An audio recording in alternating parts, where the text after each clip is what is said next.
Hi guys. Okay. Hi.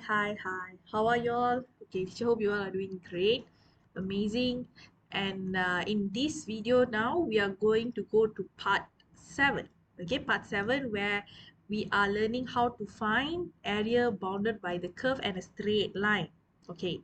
Congratulations if you have finished both the videos where teacher talked about how to find area of the curve and the axis.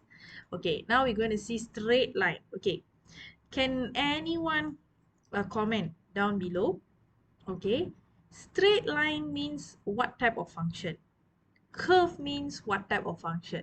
Because you need to know the difference of the function, right? Okay, then only you know how to draw a straight line and how to draw a curve. Curve got two types, got the smiling face and the sad face, right?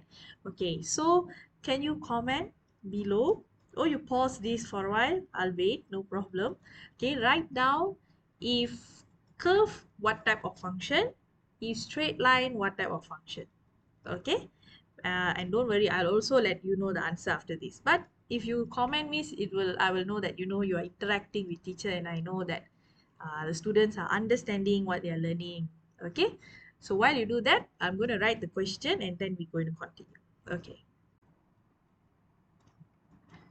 Okay, so I've already written the question here. Now, if you already realized what is the answer for the question I asked just now, what kind of function will be curve and what kind of function will be straight line? Okay, the answer is simple. If you got a line means straight line, that is called a linear function. Okay, remember this? Linear function means your x will only have power of 1. So for example, like x plus 3 or maybe 5x plus 6, okay? The power is always power of 1. If you have a curve or a set like this curve, that one is called a quadratic function. Okay, all this you already learned during form 4. So okay, quadratic function. Okay, quadratic means you will have x like power of 2. If it's a smiling, if it's a set, it will be negative x power of 2. Okay, so please remember this. If you are writing down, write in your notes. Very, very important to realize. Okay, very, very important to realize this. Okay, so I'm going to erase. Okay, should I? Yeah, I should erase, right? Okay, then only I can write down the solutions here. Okay, how are you guys like practicing? How's your revision going on? Okay, you can comment down below. Let me know if you have any issues with your current like studies. How?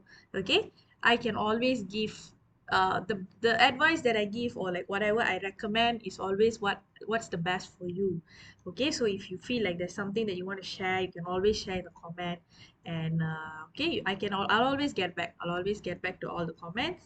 Okay, now let's start by finding the area for the curve and the straight line. Okay, look carefully here. The straight line is actually on top here, right? Okay, this is our straight line. Okay, and the curve. So the area will be which part? The area will definitely be this part lah. Okay, this is the area. Means there's a straight line and the curve. So the area bounded by this. All right, so now how to find the area? Because in this case, it's not touching the x-axis. It is touching the y-axis, but we cannot say that it's all touching the x-axis, right? Because the area is like falling from the straight line and then going to the curve. Okay, so in this case, what we do, always take the upper part. Okay, the upper part here is the straight line. Okay, take the straight line area, we minus the curve area. Okay, we take the straight line area minus the curve area so that we get inside the middle part, which teacher shaded here. Okay, I think I color it so you can see. Okay, so now what we're going to do first, we're going to find the area of the straight line. Okay, and we're going to minus with area for curve. Okay, so now how are we going to do that? Okay, let's see. Okay, so in this case, if we look carefully, right, area of straight line and the curve, okay, we can do it one shot together. You don't have to do separately. Okay, so if you see for straight line, it's from -3 to 1. Okay, this is dx. Okay, because it's towards x-axis. I'm just going to put here y minus integration from -3 to 1. This is for curve now. Okay, curve also towards the x-axis. Okay, now we fill in the values for what y and for both y, the straight line and the curve. Okay, so -3 to 1. Okay, what is the y for the straight line? X plus 2, isn't it? Okay, so I put x plus 2. Okay, dx minus, okay, -3 to 1. What is the curve given one? Oh, sorry. Straight line is not x plus 2. Straight line is 5 minus 2x. Okay, straight line minus the curve. Curve is x squared plus 2. Okay, we're right. Oh, sorry, I think you cannot see. Okay, go up a bit. X squared plus 2 dx. Okay, so now this is what we are going to solve. Okay, look carefully. Here the limits, are they the same? Okay, the limits are same for both sides, right? Curve also same, straight line also same. So if they are the same, you can combine them together. Okay, see carefully. Minus x squared plus 2. Can you see? Now you can solve, because if you solve them together one shot, it's easier. Okay, so here it's going to be now -3 to 1. Okay, open up the bracket. So 5 minus 2x becomes minus x squared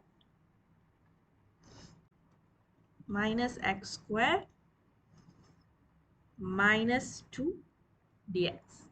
Okay, so solve anything that can be solved here. So in this case, we can solve 3. Okay, 5 minus 2, 3, minus 2x minus x squared. Okay, so this part now we're going to integrate.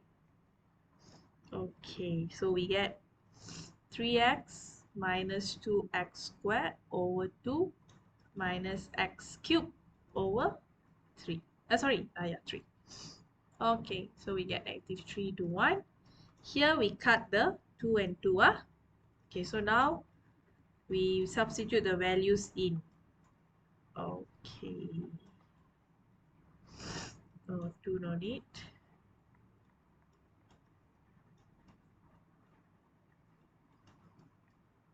Here also substitute.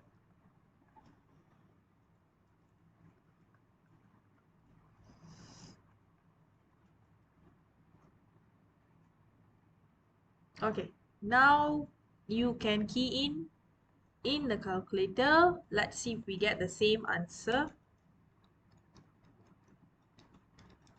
The first box here, I got 5 over 3.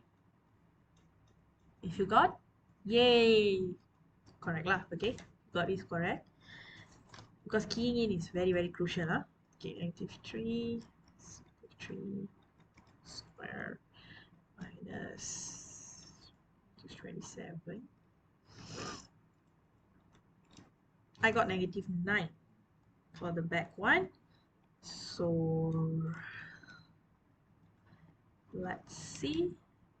You should get tan 2 over 3, or you can also write it as 32 over 3. Okay, tan 2 over 3 unit square.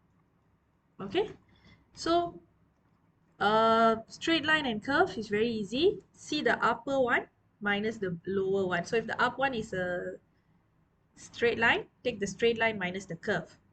Another scenario that can happen is, okay, something like this. Okay, let's say you have a curve like this and you have a straight line like this. Okay, so this part of the area that you want to find, isn't it? Okay, take the curve. This time you have to take the area of curve minus the area of the line. Okay, it's going to be the opposite. So I hope that this video helps you. So practice and leave a comment. And also teacher hope that in during your practice times, okay, try to take timer. Like for example, if you're solving a question, set timer beside you, like how many minutes you are solving one question. It's very important, especially if you are SPM this year. If you don't time yourself, sometimes you will tend to do some like you focus too much on one question, and then like the time will pass. Because in SPM you don't have time, you like 2 hours for 25 questions, like paper one, okay, and then like paper two. So later I'll also do a new video for format of SPM questions and all, paper one, paper two. But this is my suggestion, okay, if you're a form 5 student, even if you're form 4, start now.